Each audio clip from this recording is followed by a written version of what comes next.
Idinaan na sa transport holiday ng grupong Alliance of Concerned Transport Organization o ACTO ang kanilang protesta sa patuloy na pagsipa ng presyo ng petrolyo. Pinili ng grupo na huwag pumasada ngayong Lunes para iparating ang kanilang hinaing. Bukod sa fuel at cash subsidy, humihiling din ang ACTO ng service contract at bank moratorium para sa transport cooperatives. Sa puntong ito, magkakasama natin si ACTO National President Liberty De Luna. Magandang tanghali po sa inyo, ma'am. Magandang tanghali po, Luzon, Visayas, Mindanao at sa inyo, Ma'am Cheryl. Ma'am, gaano karaming miyembro po ng inyong organisasyon ang lumahok dito sa nationwide transport holiday ngayong Lunes at hanggang kailan po ito? Hanggang ngayon lang po 'yan, Ma'am Cheryl, at eto po ay nakapaloob po yung ating 86% na consolidated nationwide Hmm. na mga cooperative at korporasyon po. Hmm. Gaano po karami yon? Marami po 'to, siguro kasama mga driver sa Metro Manila lang nasa 20,000 na. Bukod pa do'n sa mga nasa nasa regional po. Mhm. At sa inyo pong monitoring, ay ano po ang naging epekto nito? Nakita niyo po bang naparalisa yung pampublikong transportasyon sa mga ilang lugar? Yes po, at inaasahan po namin at pinaparating po natin sa ating Pangulo, President Marcos, na ito po yung mukha ng ating United Transport Holiday kapag nagtuloy-tuloy po ang pagtaas ng fuel hike increase po. Yun po yung nagiging problema namin, ma'am, kasi yung aming moratorium, ito po yung pinaka-highlight namin na sana po matulungan kami ng gobyerno na from DOTR, LTFRB para dun sa mga bangko na magkaroon ng agreement na wag muna po kaming magbayad dahil nga sobrang taas po ng aming binabayaran. Pangalawa, hindi po namin mako-caught up 'to kasi super taas po ng ating mga diesel. At gaano na ho kalaki yung epekto ng patuloy na pagtaas nga ng presyo ng langis sa kita at kabuhayan ng inyong mga miyembro? Ma'am, eto po ang kinikita na lang namin nasa minsan 250.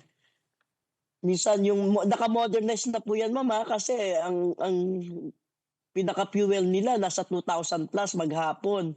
Ang kikitain lang ng ating driver saka ng konduktor tig-to 200, 250 na lang po sila sa isang araw po na pagpapasada.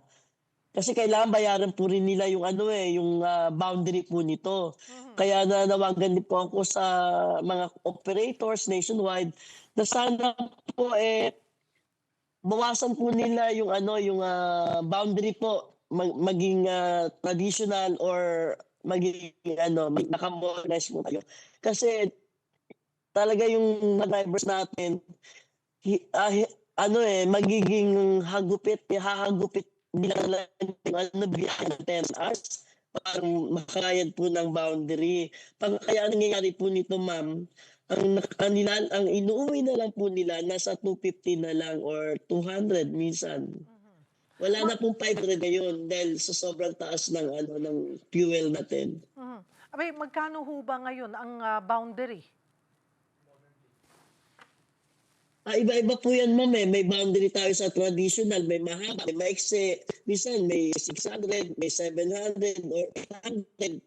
Sa ating modernized naman conforme po sa amortization nila, kung nagkakahalaga po ng mga 2,000 ganyan, 2,500 ang isang araw. Mhm. So kailangan talaga ng ating mga driver na ma-caught na yung 2,500 na nabili nila, natitira para dun sa diesel. Tapos yung matitira talaga yung pinakamalinis na, ma'am, ngayon ang kinikita nila 250 na lang. Kabilang po Tig sa 250 ng kanilang mga konduktor. kabilang po sa hinihiling ninyong agarang aksyon ang fuel at cash subsidy na sinimulan ng ipamahagi ng ating pamahalaan. Para sa inyo po ba, Yung gaano pa ho ba dapat itaas ito yung tulong na ibinibigay po ng pamahalaan? ang hinihingi po namin pa dito para magtuloy-tuloy po 'to, ma'am, biyahe kami ng maayos sa aming mga Sa service tracking po, hinihingi po namin sa ating Pangulo, sa ating, DOTR kay, Secretary Banoy at sa ating LTFRB Vigor Mendoza, Chairman, na sana mabigyan na rin po kami, ng agarang service contracting, ma'am. Kasi eto po yung libreng sakay, na biyahe po, na magbabayad po yung gobyerno sa amin at hindi po kami yung kaya lang ang problema nga dito, malaking malaking tulong pero kami rin po muna ang mag-aabono ng diesel dito. Eh, ano ho ba ang Sana tugon? halimbawa, mabigyan din po kami ng cash advance. Wala pa nga po, ma'am, kaya nga po eto United Transport Holiday po para marinig po ng ating, gobyerno ang aming mga hinaing. Okay, wala pang tugon sa kasalukuyan, pero may mangyayari ba, naka-schedule na ba na at least man lang ay may harapang pag-uusap? Wala pa pong tawag, ma'am, kaya nga po yun ang hinihintay namin na sana, marinig po ng ating Presidente Marcos 'to, ng ating, DOTR, ng LTFRB para malaman nila yung aming mga hinaing. Mhm. So kayo rin ho ay open na makipag-usap, kaya lang ho kayo ginawa niyo Open po muna yung kami. strike, nag-ano muna kayo, tigil pasada bago makipag-usap. Kasi kagaya po sa Manibela, kung makikipag-usap daw, posibleng hindi nila ituloy yung kanilang transport strike sa Thursday or Friday. Ngayon po sa inyong hanay, sabi niyo po, Tama po. ngayong araw lamang po, Lunes lamang, Wala kayo wala muna. naman pong opo. Wala pa po, wala pa ring tawag. Mhm. Kung magpapatuloy po Kaya ang kailangan po natin dito ng konkretong solusyon na mm. manggagaling sa ating presidente at sa DOTR para sa ating transport sector, lalo na nga po eto po ay nakapaloob lahat dito naka-consolidate, Ma'am Cheryl. Opo.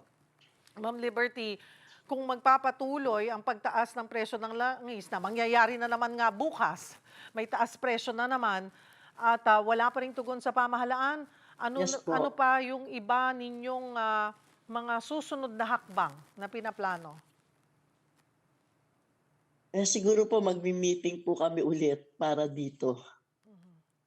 Sana nga marinig po natin presidente, harapin po kami para mag-usap yung hinaing namin kung maibibigay nila o hindi. Kasi, siya lang po talaga ang makakatulong sa'min lalong-lalo na dito sa moratorium na 'to, na pinagkakautangan po ng ating mga chairman ng cooperatives nationwide at korporasyon nationwide.